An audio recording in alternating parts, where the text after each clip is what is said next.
Welcome to the Work, Wealth, and Travel podcast.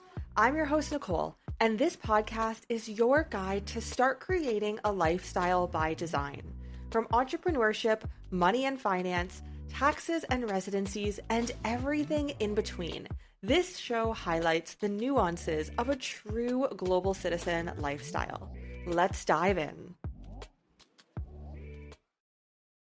Hello and welcome back to the podcast. So today's episode is a guest episode that I did with Michael Kim on his show, the Personal with Money podcast. And we really dove into not only my personal journey and how I got to where I am today as an entrepreneur, but we also dove into tax optimization, different residency options that many entrepreneurs, online entrepreneurs specifically, can look into when they're looking to leave their home country and optimize their taxes. So, of course, since speaking on those topics, that was an episode that I had to release here as well, because I know that many listeners are very interested in this topic and everything that goes along with it. So let's dive right into this episode. Michael is going to go ahead and introduce me to his show. And if you do want to check out any of his episodes, it's on the Personal with Money podcast. Hello, Nicole. Welcome to the Personal with Money podcast. Why don't you introduce yourself to our audience here? Yeah, well, first of all, thank you for having me. I really appreciate being on the show and I'm so excited to dive in. So I am Nicole, as Michael introduced me, of Work, Wealth, and Travel. I've been a global citizen, as I like to call it, for 8 years plus now, when I left my home country of Canada and just never returned. And I really had to figure out this lifestyle from a tax point of view for myself, and now helping clients to do the same. Awesome. And so where are you currently located at the moment? Yeah, so I am in Mexico right now. I always get asked a question that's difficult to answer, which is, where are you based? Because there isn't really one location, but for personal and business reasons, it has definitely been Latin America for the last few years. But it's difficult to answer one specific place, but currently in Mexico. That's awesome. So, Nicole, I'm curious, how did you actually become an expat and global citizen? Because this is kind of not a very traditional path. Like, especially like we're both from Canada, we kind of have all of our colleagues probably, work a corporate job, retire, like live in Canada. How did you actually end up becoming an expat and global citizen? Yeah, great question. So I'll share my story, the condensed version. I kind of did all the things that you're supposed to do that probably everyone listening can relate with, where growing up, especially in a Western country, there is just a set of things that you do and you don't really think about it or question it. And if I knew back then what I know now. But, we kind of go to university, you get the undergrad degree or the master's degree, and then you're supposed to get a job and buy a house and have the 2.5 kids and the dog and the car payment. And when I was pretty young, around 20, I finished university. And university was never for me. That was never my style of learning. And I got a corporate job, which I had always wanted. Always wanted a corporate job. I really wanted the job in downtown Toronto, but this was in my pretty small hometown of less than 100,000. And so I begrudgingly took the job and really enjoyed it. But about less than a year in, I realized what the trajectory of the rest of my life was going to look like if I stayed on this path, which I was expecting to. And I was 21 years old, 22 years old. And I could not see me doing what I was doing, living a corporate life, eventually buying one house and living in it for the rest of my life for decades. So I started thinking, and this was in 2016. So this was definitely before lockdown, before remote work and remote travel was really a thing. And so I started thinking about, what can I do to just get out of Canada and see if I enjoy it? So I ended up taking a teaching position, which I highly recommend if you are just looking to get out of your home country. The job itself was absolutely not for me, but it was a really great way to just get out of Canada. I moved to Shenzhen, China, and my perspective at the time was the worst that can happen is that I absolutely despise it. And then I get back to Canada and I regroup and I go somewhere else in the world. Like that is not the worst case scenario for me, but that is the worst thing that could happen. So I was like, you know what? I'm willing to take a gamble. Moved to China, absolutely loved it. Ended up staying there, which I did not expect, for about 4 years. In the middle of that was the lockdown. So in November of 2019, we kind of started hearing rumors in China of things that were happening in the north. There was Chinese New Year in January, and then that was when it really got bad in China as the first country. And I was outside the country, so I went to Canada kind of thinking, like, I'll get to Canada and escape this. Didn't happen that way. Got locked into Canada for about 10 months, which was the last place I wanted to be. And from there, really discovered a world that was more based online, which I had always had such an infatuation with the online space and figuring out the latest tools and tech and what to do and all these tools and how you can really utilize them to your advantage. And so I realized that that could be money, which I had never realized before. And so that's the blessing that I think a lot of us realized during the lockdown period, was that you can do things online and you can make money online. And so I ended up, after about 10 months, going back to China, but going back knowing that I was not going to be staying in China long term, which was kind of the plan before the lockdown. Ended up leaving in 2021 and moved to Turkey for a little bit, traveled Europe, and then my partner is from Latin America. So we came to Mexico, and then for business, personal reasons, just ended up loving Latin America and have been here for probably about the last 2 years now, which is wild because time just flies. Okay, awesome. Thank you for sharing your story. I'm curious about, how did you decide to get outside of that norm and do something different? And what sort of obstacles did you face there? That's a really great question. Well, as I mentioned in my very condensed version of my story, it started by me just looking at I'm a very type A person, so I started really just looking at the trajectory of what my life was going to be when I was working in Canada. And I think post lockdown, it's a little bit different because I think things have changed and we are taught to think a little bit more critically Mhm. about what we want in life. But prior to that, I didn't really have anyone around me in my circles who were thinking different. And I think there was a lot less people who were thinking differently. But one thing that I always credit to really getting this journey going for me, which is perfect for your podcast, is the personal finance community in terms of the blogging space. It's still going strong, but in 2015, 2016, it was just social media was a thing, but not to the degree that it is now. And so the personal finance blogging community, I stumbled upon somebody who was doing something similar to what I was in Asia. And he was all about fire and really dividend investing and then geo arbitraging your life so that you can earn a good amount of money, invest in dividend investments, and then live in a country or countries that are lower cost. So you're not spending as much as you would be in Canada or America. And so back in 2015, that concept was totally new to me. And so one of the blogs, I'm sure you know these blogs, that I loved at the time and I still read today is Millennial Revolution. That was a huge one. My favorite, my Yeah, favorite. I love them. They're so cool. And then there was also, who else? Like Mad Scientist, Go Curry Cracker.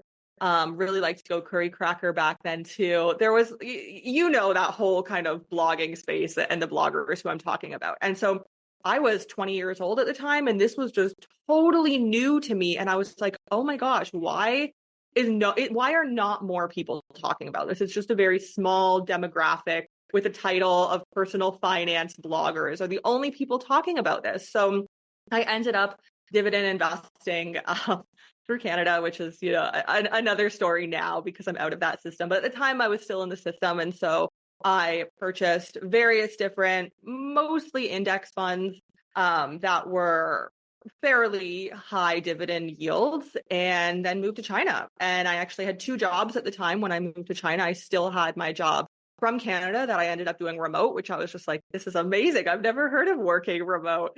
And then I had my job in China. So I was definitely making good money and continued to dividend invest while I was there. And once I started that, I really didn't want to go back to Canada and not only live in a high cost of living environment. That is definitely not the only factor, but it was just the lifestyle in general. It wasn't even the weather. I know a lot of people credit the weather to wanting to leave Canada, but it was really just a holistic picture of what that lifestyle looked like. And I knew along the way that I would meet people and connect with others who had a similar train of thought as I do. And of course, now I still have some amazing friends and obviously my family in Canada, but most of the connections that I have and my acquaintances and those who I call friends are other really high achieving entrepreneurs who are really looking to create something big for themselves, their business, their lives, very motivated people. And those are the people in the communities who I like to surround myself with. And I will be honest, when you're traveling, sometimes it's not always easy. So, here in Mexico, where I am in the town that I am right now, I've met some really interesting people. And then otherwise, I just keep to myself because I would rather be building up myself, my skills, my business than to just be, contradictory to probably how I was a few years ago out and socializing and just meeting anyone and everyone. I'm very protective of my time now from a business and a personal standpoint. Yeah, so it seems to me like how you made that shift to do something outside of the norm is really getting that perspective change and that perspective shift. Because like when we're living and grow up in like one society, we just like this is the norm. This is like what everyone is doing, so we just think that this is the safe thing to do, so we follow it without questioning it. But it's like one of the reasons why I love traveling and like, social media and blogs is that you get to be exposed to different communities, different people, different perspectives. And it's a completely different way of life. And like for some people living abroad like us is the norm. And then this is like now that you have a different perspective, now you get to choose what sort of perspective you want to do when you're designing the life that you want. So I love that you shared just like getting different perspectives was how you were able to start to make those shifts and be like, hey, this is actually what I want instead. Definitely. Yeah. So we already kind of grazed a little bit about like some of the benefits or like some of the cons, but what are some of the benefits of actually becoming an expat and global citizen for you? Yeah, well, for me in the line of work that I'm in, of course, I could very generally say like travel and new experiences and culture and whatnot. But for me, I never really resonated. I still don't know why, quite honestly. I've kind of given up trying to figure out exactly what it is. I think it's a combination of various things why I never really felt truly at home in Canada. And it's funny actually as a side note, astrocartography. No. So it's really interesting, but I had somebody read my lines a few months back, and it's essentially based on like where you're born and timing and different factors. There Okay. are lines that go through different places in the world. And so there was like black lines where it's kind of like this is not your place. I'm not an expert in this at all, but it's like this is not your place. This is not like where you're going to be most productive or where it's where things aren't going to happen for you in life. And then there are places in the world where the lines go through and it's like, oh my gosh, this is a hub for creativity or for love or like whatever it may be. And funny side note that Canada, almost exactly where I'm from, there's one of those dark lines that kind of runs through and it's like, this is not your place. So I found that funny when I had it read, but I just never really aligned with Canada for some reason and where I was from. And yeah, so I knew that I had to get out and I had to experience something different. But from my standpoint, I really wanted to, once I got into the space that I'm in and that we now help clients with, I realized how beneficial it was for me to leave the Canadian system if I was not planning on ever coming back, quite honestly. And that's a very personal decision. Of course, in Canada, we have, I'm going to do air quotes around free healthcare. I don't consider it free at all, but some people do. So, there are, and that's one of the bigger benefits, especially for Canadians, but there's other benefits, financial benefits as well, for why some people may not want to leave the system. But for me, I knew that I could have such a better quality of life if I was just completely cut from that system. So I left the system that I never really resonated with and figured out where was best for me. And then within that, banking options, additional citizenship options, additional residency options, because I personally, from my philosophy, and I always recommend to clients, have multiple backups, especially when you're leaving your home country as a resident. You really want to be sure that you have some backups in your pocket. And so that was kind of the benefit that I saw from becoming what I call a global citizen, not just a digital nomad, where I kind of personally, I differentiate that from just traveling. To a global citizen is you're really leaving your home country behind. You're cutting ties. Like, I can't live in Canada again, and that's fine with me. I usually go back for 1 or 2 months every few years, and that's more than enough. But legally I can't live there with the way that my setup is right now. And so it's really cutting those ties with whatever your home country may be and establishing a true life abroad. And within that, there's a lot of intricacies that a lot of clients don't really grasp until they're at the point where they need to get it set up. And so that's what we help with, to really help them to foresee what is coming in the future, and then how we can mitigate that and how we can get things set up for them now rather than waiting until the 11th hour. But for me, that is really the benefit of being a global citizen, is having global ties across the world and not only being tied to one or even two countries. Yeah. I remember when I went to business school, I studied accounting and finance. And I think like one of the main, like if I could just share like one lesson that I learned from 4 years of schooling, is that in Canada, we get taxed a lot, where like almost like more than 50%, like in some of the highest tax brackets, more than 50% of your income is being taxed. And so it's like, if to put it in perspective, you're working 12 months a year, and really only 6 months is like money that you actually get to keep. Like, that is like crazy. And people wonder why it's like so hard to build wealth in Canada, right? Because it's like, well, you're working 50% of the time. And And I'm also, so, yeah, go ahead. on that note too, quickly, I'm also a really big believer that if you're working any W-2 job, like you're never going to build wealth for yourself. You really have to be entrepreneurial to build any sort of wealth. And then that's when you get those tax breaks. Are you interested in becoming a global citizen and living a lifestyle by design in a country that aligns with you? If this is a lifestyle that you're seeking to create, we can help. Whether it be multiple residencies, citizenships, bank accounts, trust or company formations, we operate in 30 plus of the most tax-friendly jurisdictions around the globe to get you structured properly. Head to the link in the show notes to learn more and to get your global citizen journey underway today. Exactly. Right. So, and it's like you look at how rich people or like wealthy people build wealth, and it's never really by like just working a job, right? It's just like working a 9 to 5 job for the rest of their life.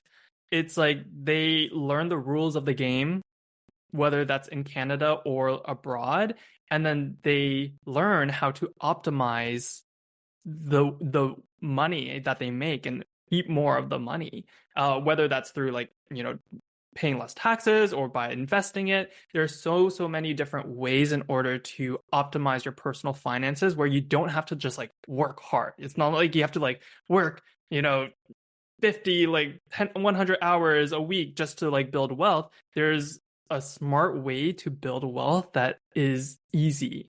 And this is like how rich people and wealthy people end up building wealth.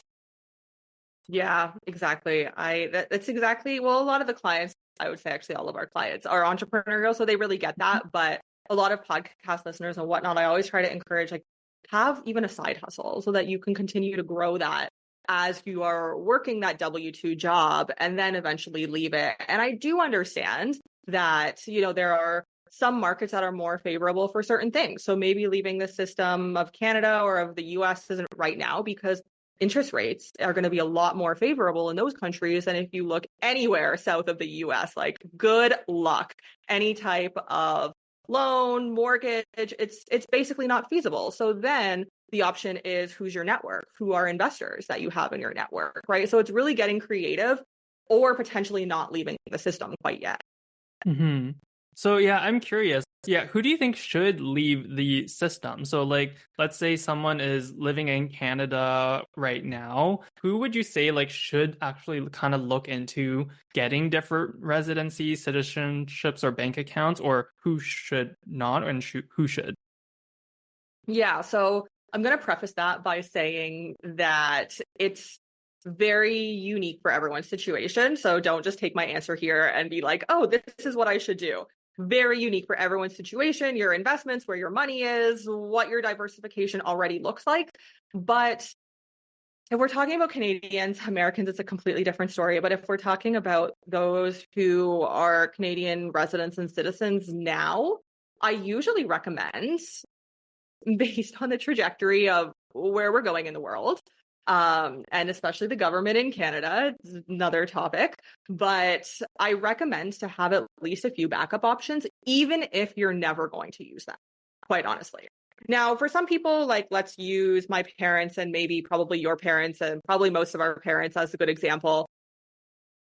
They don't need a backup option. They're not going to leave Canada. But there Yeah. are some families who we work with who are a little bit younger, I would say, than probably what our parents would be. And they are looking for options for themselves in the future, maybe 2 to 5 years down the line, but then also options for their children. So it really depends on the trajectory of your life, the trajectory of where you think your country is going. And it's also a lifestyle play. It's a huge lifestyle play as well. But I do recommend, if you somewhat fall into the category of I'm interested in this, I may want to live elsewhere at a later date, get some backup options now because they are not always available. And I always tell this to clients and everyone, even on the podcast, where options today are going to look different in likely 6 months from now, definitely a year from now, and definitely 2, 3, 4, 5 years from now, let alone that there are in Latin America and most countries minimum wage increases on the first of every year. So that increases the threshold for if you're going to get some sort of residency in that country. But the processes will almost always become more difficult rather than easier. So a good example that I like to use that perfectly illustrates this is prior to around 2021, in Panama, you could get residency with a $5,000 US bank deposit in a bank in Panama, a few other stipulations, but that was really the main one. Wild. So now, today, you can get residency for 300,000 USD real estate investment, and it's actually increasing to 500K in October, which my clients know because we help them to get residency via company formation, which costs around 25K. So much more affordable, but still a price point, not going to be 300K. And you're getting a company and some bank account setups within that. But if you compare 20K, 300K versus a $5,000 bank deposit, very different. And that 5,000 is never going to come back. And so I always just recommend, if you're interested in this lifestyle, if you're interested in getting backup options, do it now, because the criteria and the amount that you're going to have to invest is only going to increase. Mm-hmm. Yeah. And like what I love about personal finance is that it is very, very personal. So it's like based on what you want for your life. But when it comes to personal finance, it's like really great to just know what your options are. It doesn't necessarily mean like, oh, like I 100% want a residency or I 100% want to like live abroad. But like if you at least know that this is an option, then it's worthwhile to research and to figure out, is this actually something that you want, and know that what are the pros and cons of this, and then you get to decide, rather than like being like, oh, this is like the only path that I can do, and like not even considering other options. Exactly. Yeah, I totally agree. And that's why most clients that we have will just book an initial call with me to just get to know what are their options. And sometimes we go through 10 different countries because they just want to know what are their options, what are the pathways, what does banking look like. So I definitely could not agree more. Know the options, mull it over, think about it. It's not something that you have to take action on within the next week. think about what works best for you, or maybe if nothing at all works for you. And I have a lot of clients who want to go visit the country first. So we'll do other processes in the meantime. And then once they've visited 3, 4, 5 countries, they're like, okay, these are the countries that I like, that I actually want to play around with. Mm-hmm. Yeah, so I kind of want to take a step back and kind of go back to the basics. So, like, what is residency, citizenships, and bank accounts, and what are some of the actual, like, personal finance benefits that these bring? Yeah, great question. All right, so we'll dive into residency first, because this is usually the stepping stone. This is usually what you're going to initially get. And a residency can lead into citizenship, but most of the time you're not just immediately going to get a citizenship. So a residency is when you have the legal right to live and work in a country. So in the US, it's known as a green card. It's really the permanent residency. And most countries have permanent residency, and then some countries have temporary residency. Usually the temporary, after a certain amount of years, will turn into a permanent residency. So residency is in almost all cases, and again, it's very situational, but it's good. It's very situational. It's going to be easiest to obtain residency in a country. Now, each country is different. So Canada, as an example, most of the time, most people are going to qualify by living in Canada for 6 months. There's some other ways to qualify, but the most standard is you're just going to live there for 6 months. And there are a lot of countries. So I think when we're from the West, that is how we think of residency. But there's a lot of beneficial countries out there who want to bring more people and more foreign money into their country. And so they incentivize foreigners by coming to the country and getting a more straightforward residency and not having to stay there for 6 months, oftentimes. So you can invest in a business, you can invest in real estate, you can sometimes make a bank deposit, and sometimes it's just as simple as staying in the country for approximately 6 months, getting the residency, going through the process, doing a health check and whatnot, but then you don't have to physically be back in the country for X amount of years. So then you'll have to go back maybe every 2 years or every 3 years just to keep it active for 1 or 2 days, and then you can leave the country. So there's some really great kind of paper residencies, is a term that you'll hear used sometimes, where you can hold multiple of these residencies and have multiple residencies in different countries, but you're not required to spend 6 months plus per year there. So that's a residency. And then a citizenship is when now citizenship and passport are two different things. They're usually, people think of them as one thing, but citizenship is just once you've become a citizen of that country. So citizens are entitled to a passport, which is the travel document, but citizenship just means that you can, again, similar to residency, you can legally live and work in the country. The difference with citizenship is usually that you can vote and you can serve in the military, which for a lot of people and our clients especially, it's not too concerning to have those two additional options. So what I explain to a lot of clients in our initial consults a lot of the time is these differences, and that residency in a lot of cases, while you won't have the travel document for that country, residency is going to be just fine. If you're looking to live in that country, probably you're not going to work in that country. You're just going to be working online, but you really are able to live there for as long as you would like. You can live there for the next 10 years without leaving for a single day if you would like. So very similar rights, but citizenship does give you the access to vote, to join the military, and then access to the travel document, which is a passport, which a lot of people do want. Mm-hmm. So those are kind of those two differences. And then the other one is bank accounts, which I think we all know what that is. Pretty straightforward. But again, different countries have different requirements to open bank accounts. And it's only becoming more and more difficult, even just over the last year. But we do help clients with that. And there are some beneficial jurisdictions where you can open a non-resident account, or if you get residency, usually residency increases your threshold. So you can have higher limits for what you're transacting and what you're depositing in those accounts. But I hope that that gives you a clear understanding of those three things and the differences between them. Yeah, thank you for breaking it down. Because, like, even for me, I wasn't too sure about, like, the differences between residency and citizenships. I'm curious about the tax implication when it comes to the money that you earn. Are you someone who wants to learn how to better manage your money, but you just don't know where to start? Well, if this is you, then get access to my free 20-minute online training, The Money Skills Audit. This training is what I get all of my private coaching clients to do. And so to get access to this training, just go to michaeliekim.com/start or go to the link in the description below. Like, how, as a global citizen, how do you determine which country that you're paying taxes in? And what are like maybe some of the best ways in order to optimize the amount of taxes that you pay? That's the question. That's always the question. So again, maybe not the most favorable answer, but it very much so depends on your situation. And a lot of our clients are entrepreneurs, and so we have to take into account, where are your customers or your clients?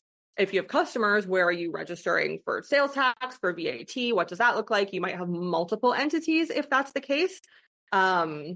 We have to look at various different factors. Where do you enjoy spending time is a big one as well, a lifestyle play. Because let's say you have residency in the UAE, but it's too hot for you and you hate spending time there. Like, that just doesn't make sense, because for most countries where you're going to acquire residency, there is some sort of necessary time on the ground. Some sort. It could even be one day. In most countries, it's not, but some sort of time on the ground. So we really have to look at what works for your business, but also what works for your lifestyle, and then create a holistic picture around that. There are some countries, so there's two types of countries that are of interest to a lot of clients, which are territorial tax countries and no tax countries. No tax countries are increasingly becoming less, but a territorial tax country is where and it changes depending on the rules that the country has, but a blanket view of a territorial tax country is that you are not paying tax unless you're making money in that country or invoicing from that country. So Panama is a great example of a territorial tax country, which is why we work with a lot of clients for Panama setups. So unless you are physically in Panama, you are not paying tax. The government is not worried about any money that you make when you are outside of Panama, even if you are a resident. So that's a nice option. And there's some other territorial tax countries out there. Again, it depends on the laws that they have. Every country defines territorial a little bit different and defines that source of income a little bit different. But that's one type of country that's very interesting to people. Another type of country that's interesting to people is, of course, the zero tax countries. So Caribbean is a big one. Hesitant to say, but the UAE is one. We do work within the UAE, but things are changing. So it's still 0% personal tax. Corporate used to be 0%. Now it's 9%. I believe because of past trends, once a government gets a taste for tax, it just continues to increase. So let's see how that one plays out. But from a lifestyle and a networking perspective, the UAE is definitely interesting to a lot of people. And then having multiple companies set up as well, not only within the UAE. And sometimes that's just to get residency as well. So it depends on the person. And so that's why it's difficult to give you, just one straightforward blanket answer. But there are certain jurisdictions in the world that we work within that are more interesting to clients than others, which is why I've been in Latin America for the last 2 years, for personal reasons, of course, but also for business, because there's so many opportunities in terms of bank accounts, residencies, fairly straightforward pathways to citizenship, where in Europe you're looking at 10 years for most countries. It can easily be 3 or 4 years in some countries in South America. So depends on the client. It depends what they're looking for. But if you're looking to leave a high taxing country that you're a part of now, you definitely have options, but it's a very holistic picture. And like I said, the lifestyle is a big part of it as well. And that definitely comes into the picture, which is why a lot of clients will go to visit all of these countries before actually making a concrete decision. Yeah. I'm curious about like incorporation. So in Canada, we have to like incorporate our company. Would you recommend like incorporating, like what if you have a corporation in Canada, or like maybe you're not incorporated yet? Would you incorporate in like a different country? How does that work? Again, it depends. It depends if you're planning to stay in Canada and stay in that system, then definitely. That's going to be your place. That's your Mm-hmm. that is the country that you have the wiggle room to play with. In Canada, it doesn't give you a lot of room to play around and lower your taxes, but there is still some options. So yeah, if you're planning to stay in the Canadian system, then definitely. If you're planning to leave the Canadian system, which is where we help almost all of our clients, we help them to leave the system. We help them to file properly, pay the exit tax, and then to enter another system simultaneously. Then that's really when you have that playroom. And incorporation, again, it depends on a lot of factors. Where your clients are, where your clients are is really important when it comes to banking and to payment processing as well. If you have a lot of American Canadian clients and then you're invoicing from a UAE entity, they might, the trust factor might not be there 100%, especially when you're asking someone to just book something on a website and pay you. So it really depends on payment processors that you'll have access to as well. But yeah, the incorporation very much so depends on all of those factors. And then, of course, we take into consideration your residency, what that looks like. Sometimes with the residency and tax residency, you can incorporate in certain jurisdictions or even in that jurisdiction and get 10%, 0% in terms of taxation. So again, it depends. And that's where the territorial tax system, we play around with that a little bit as well. Okay, amazing. So it's like very, very personalized for sure. So like when I ever want to move abroad, which is, or like, incorporate abroad, then I will definitely be reaching out to you. Yeah, I would probably recommend that. I mean, this is really great advice for anyone who's really like dipping their toes into it, but this is not advice that you want to create a plan for yourself based off of, because there's a lot of variables and no two people's plan, what I have found with clients, looks alike.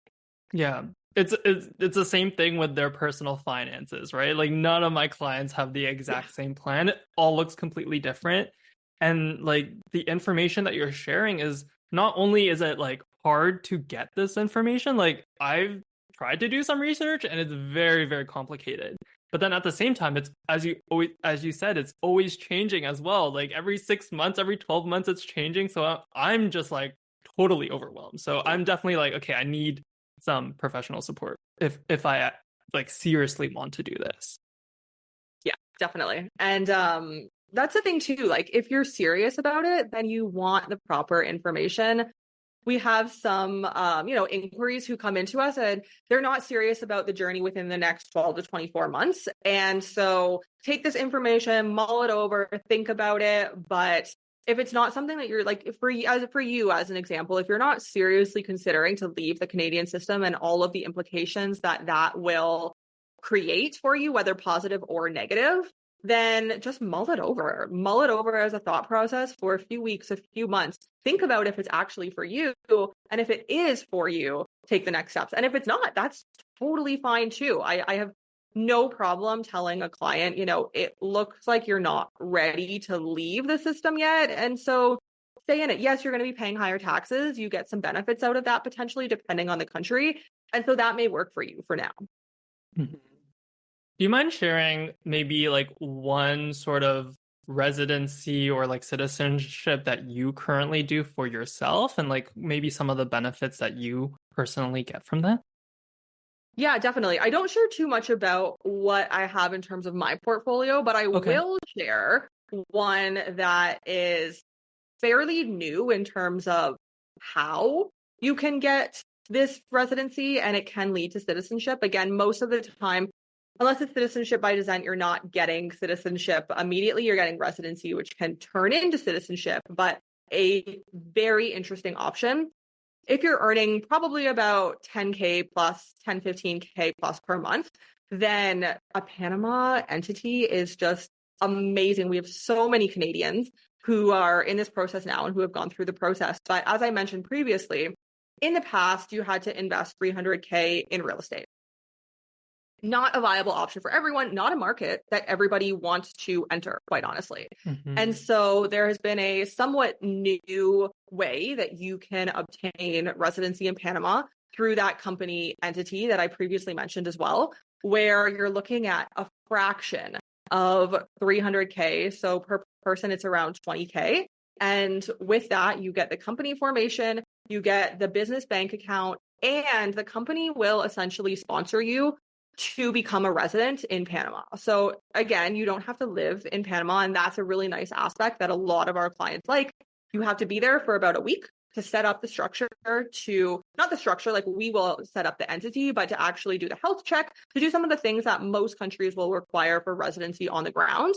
Once you have that, about 6 months processing time, and then you don't have to enter the country once you're a resident for another 2 years. Of course, you can enter if you would like, but you're not obligated to enter for another 2 years, which is at that time frame, you will be able to get permanent residency, which is amazing. That's what everyone wants. So you'll have permanent residence of a territorial tax country, meaning that if you are not making money within the country, you're paying no tax.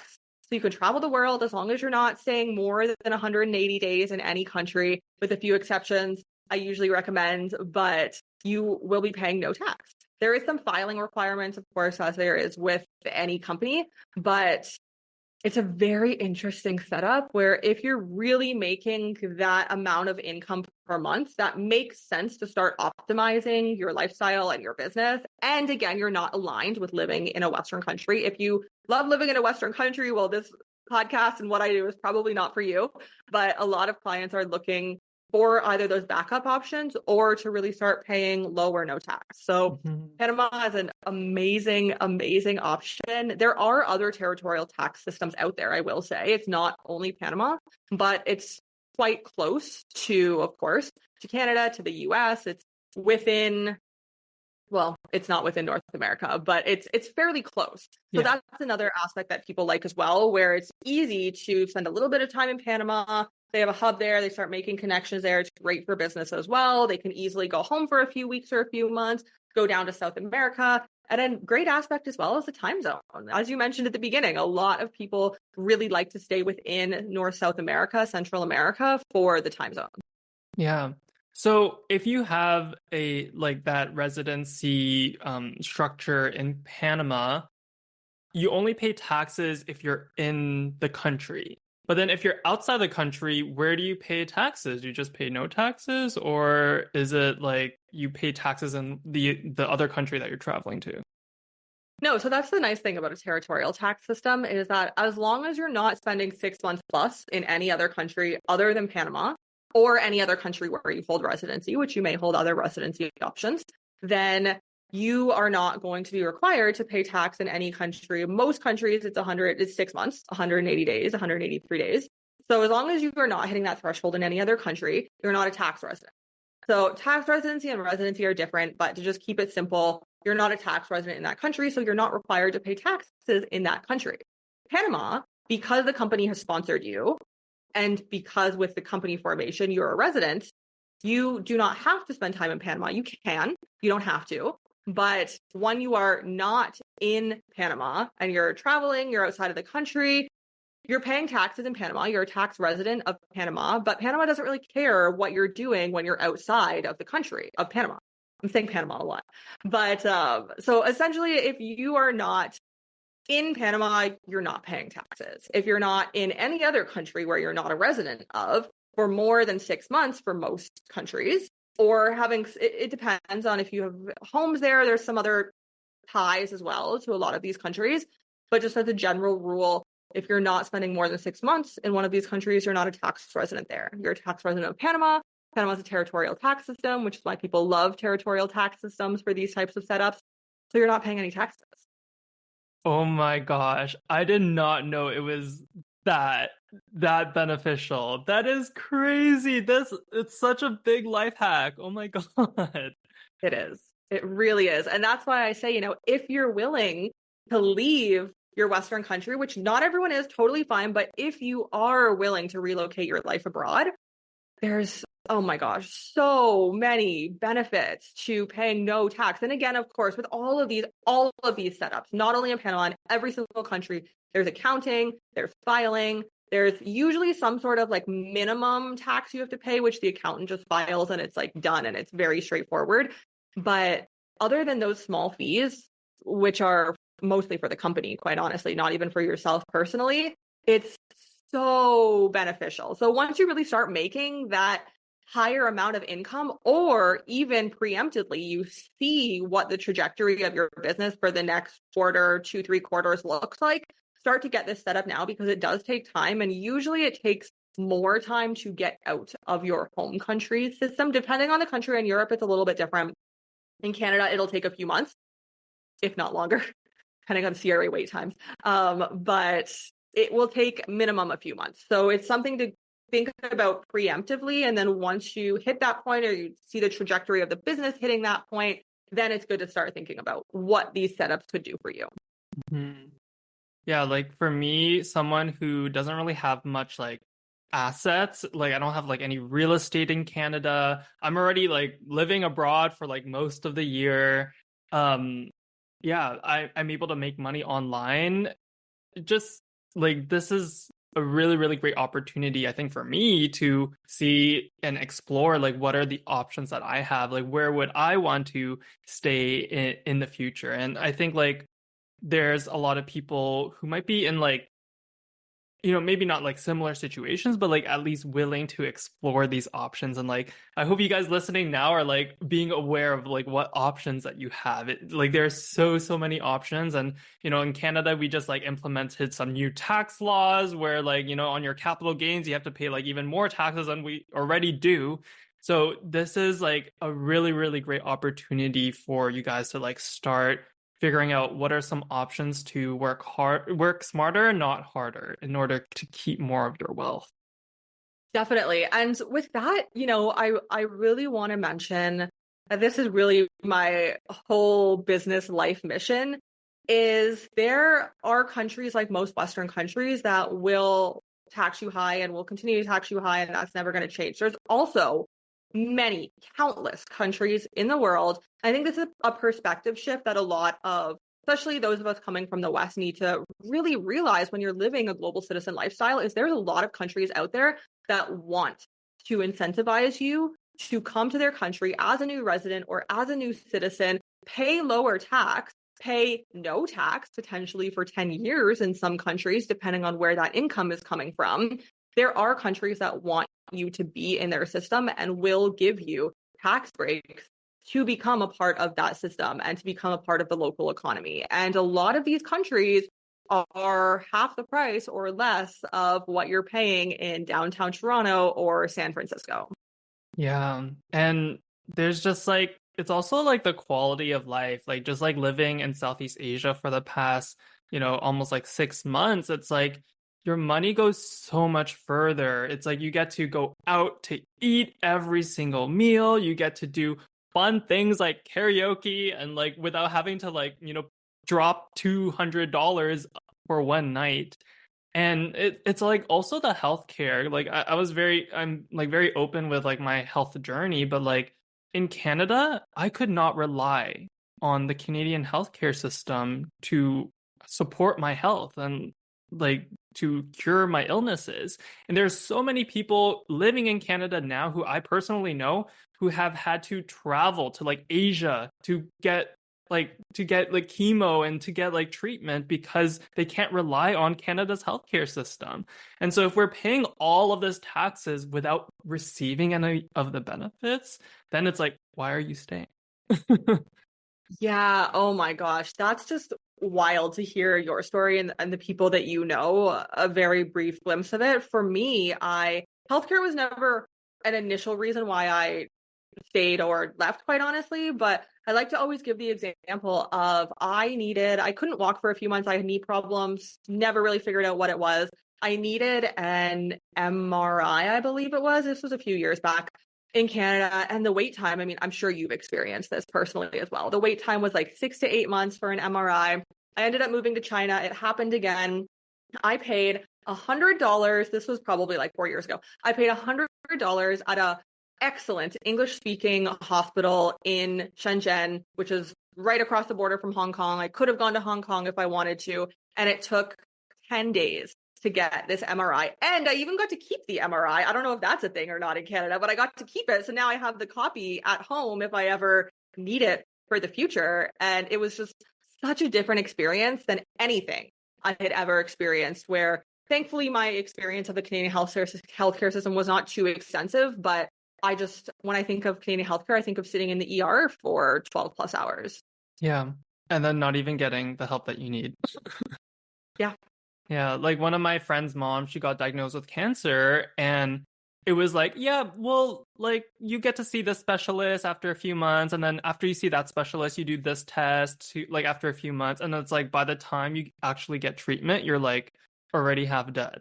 And so Wow. she had just went to Korea. You just pay like a few $100, you get all your tests like immediately, like all at once, like no wait, like hardly any wait time, and it's like this is these are real life people, and like if you're young you might have the benefit of like not really having to worry about healthcare, but like in the future, like your parents, like you're definitely going to have to go through this healthcare system. And so this is something to think about, like what sort of healthcare system do you want to have in the future?